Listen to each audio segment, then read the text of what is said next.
Welcome to this lecture series in binomial theorem. इस lecture में हम ग्रेटेस्ट बाइनोमियल कोएफिशिएंट के बारे में बात करेंगे और केवल फार्मूला पता होना चाहिए। इसके लिए आज के लेक्चर के लिए केवल एन चूज आर का फार्मूला पता होना पर्याप्त है। इसका मतलब हमें मालूम ही है, कई बार बात हो चुकी है, पर फार्मूला ये होता है, ये भी हम बहुत बार यूज़ कर चुके हैं। ठीक है, कुछ सवाल for practice and now let us get started. तो नेचुरल प्रश्न उठता है कि अगर कोई नेचुरल नंबर n है तो जितने भी पॉसिबल बाइनोमियल कोएफिशिएंट्स हैं, यानी कि ये n+1 पॉसिबल जो बाइनोमियल कोएफिशिएंट्स हैं, इनमें सबसे बड़ा कौन सा है?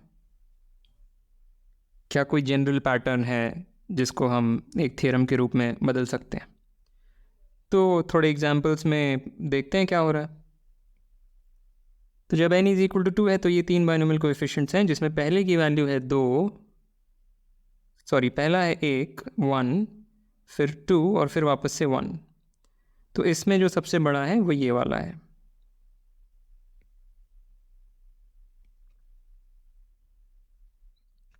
n = 3,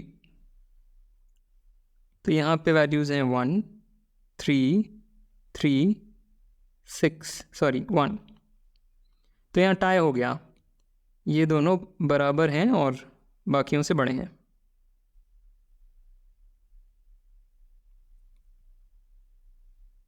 n = 4, 1, 4, 6, 4, 1। तो इस बार 4 चूज टू सबसे बड़ा है। n = 5, 1, 5, 10, 10, 5, 1। इस बार फिर से टाई हो गया। सॉरी, ये मैंने लिखा कुछ गड़बड़ है यहाँ पे। ये 5 चूज 3 है और ये 5 चूज 4। तो क्या हो रहा है कि जो इवन वाले हैं उनमें एग्जैक्टली एक है जो सबसे बड़ा है, और वो कौन सा है? वो जो बीचों बीच है, जो मिडिल एकदम जो बीचों बीच बैठा हुआ है वो है। और जो ऑड वाले हैं उनमें दो सबसे बड़े आ रहे हैं, वो भी जो दोनों बीचों बीच हैं, क्योंकि एकदम बीचों बीच तो कुछ भी नहीं है, क्योंकि n ऑड है तो n/2 तो इंटीजर ही नहीं है, तो एकदम बीचों बीच तो कुछ नहीं है, तो दो हैं बीच वाले, वो दोनों बाकियों से बड़े हैं। तो ये हम जनरल पैटर्न, और अगर एक्सपेरिमेंट करेंगे तो यही पैटर्न इमर्ज होगा और इसी को हम प्रूव करेंगे। बहुत ही सिंपल लेक्चर है ये। ठीक है, तो हम क्या कह रहे हैं, n कोई नेचुरल नंबर है। अगर n इवन है तो जो लार्जेस्ट बाइनोमियल कोएफिशिएंट है वो ये है, n चूज n/2। अगर n इवन है तो n/2 एक इंटीजर है, तो ये एक मीनिंगफुल बाइनोमियल कोएफिशिएंट है और हम कह रहे हैं यही लार्जेस्ट है, जैसा कि हमने एक्सपेरिमेंटली ऑब्जर्व किया। और अगर n ऑड है तो जो दो मिडिल बाइनोमियल कोएफिशिएंट्स हैं, एग्जैक्टली मिडिल वाला तो कोई है ही नहीं, तो जो दो मिडिल बाइनोमियल कोएफिशिएंट्स हैं वो दोनों बराबर हैं और दोनों ही सबसे बड़े हैं।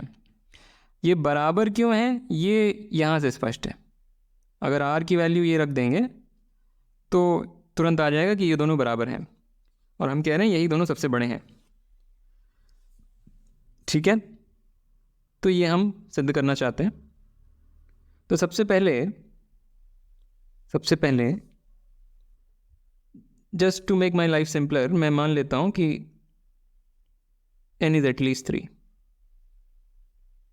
ठीक है, क्योंकि n = 1 और n = 2 में तो हम ये दोनों statements just by hand verify कर सकते हैं, राइट? तो n = 1 में दो ही बाइनोमियल कोएफिशिएंट है और दोनों ही मिडिल बाइनोमियल कोएफिशिएंट्स हैं, क्योंकि n ऑड है और दोनों ही मिडिल बाइनोमियल कोएफिशिएंट्स से कुछ करना ही नहीं है।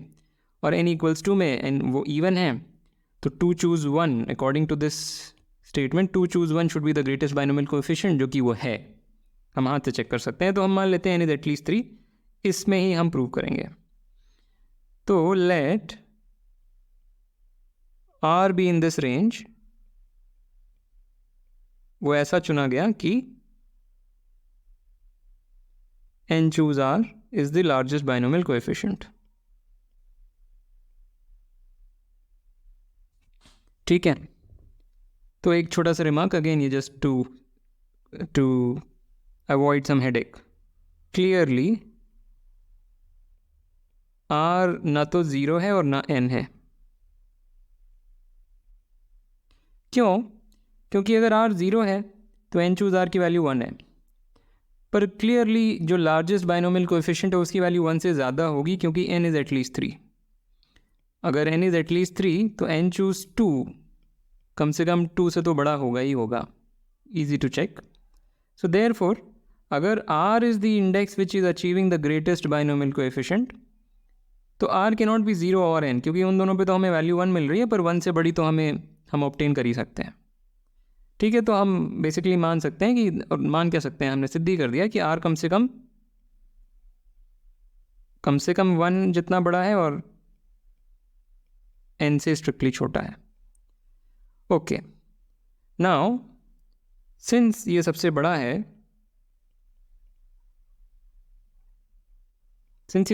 है, तो कम से कम अपने जो पड़ोसी बाइनोमियल कोएफिशिएंट है उनसे तो छोटा नहीं हो सकता।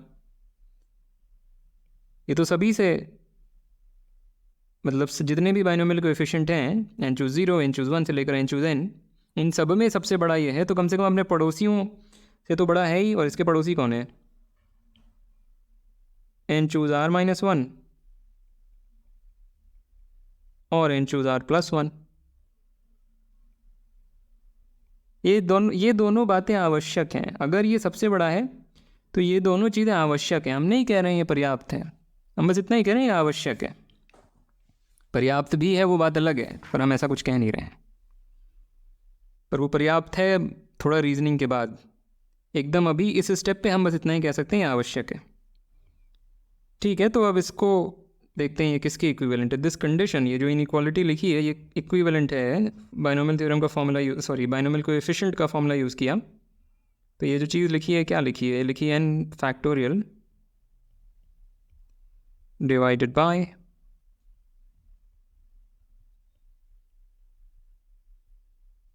that thing is at most that thing। Cancellations करेंगे, ये कैंसिल हो गया। इसको इससे कैंसिल करेंगे, यहाँ पे r बचेगा, यहाँ पे 1, और इसको इससे कैंसिल करेंगे, यहाँ पे 1 और यहाँ पे n माइनस r प्लस 1। तो just basic algebra which gives us that this is equivalent to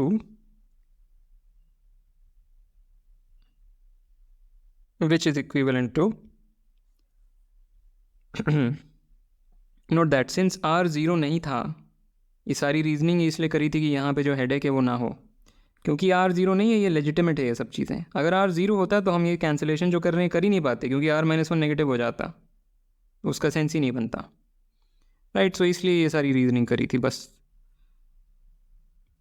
so this gives us r is at most n minus r plus 1, which gives us that r is at most n plus 1 by 2। तो ये तो आवश्यक है, ये हमने अभी सिद्ध किया कि अगर n चूज़ r सबसे बड़ा है तो ये आवश्यक है। सिमिलरली जब इसके साथ सेम चीज़ करेंगे, वो एक्सरसाइज है, तो यहाँ से हमें मिलेगा n minus 1 by 2 is at most r। ठीक है, ये दोनों चीज़ें हमने किया कि नेसेसरी हैं, आवश्यक हैं। और इन दोनों को अगर एक साथ लिखेंगे तो क्या मिलेगा? हमें मिला ये चीज़। तो दिस इज़ नेसेसरी। अगर n चूज़ r सबसे लार्जेस्ट बाइनोमियल कोएफिशिएंट है तो दिस इज़ नेसेसरी। अब अगर n इवन है तो ऐसे कितने r हैं जो ये कंडीशन सेटिस्फाई कर रहे हैं? एग्जैक्टली एक, namely n by 2। For example, if n is equal to 4, this becomes 3 by 2 and this becomes 5 by 2, पर 3 by 2 और 5 by 2 के बीच में exactly एक इंटीजर है, नेमली 2, और ये जनरल आप सिद्ध कर सकते हैं। तो अगर n इवन है तो एक ही कैंडिडेट है लार्जेस्ट बाइनोमियल कोएफिशिएंट के लिए। अगर एक ही कैंडिडेट है तो उसके करस्पॉन्डिंग जो आंसर मिल रहा है वही लार्जेस्ट है। तो therefore n choose n by 2 is the largest binomial coefficient when n is even.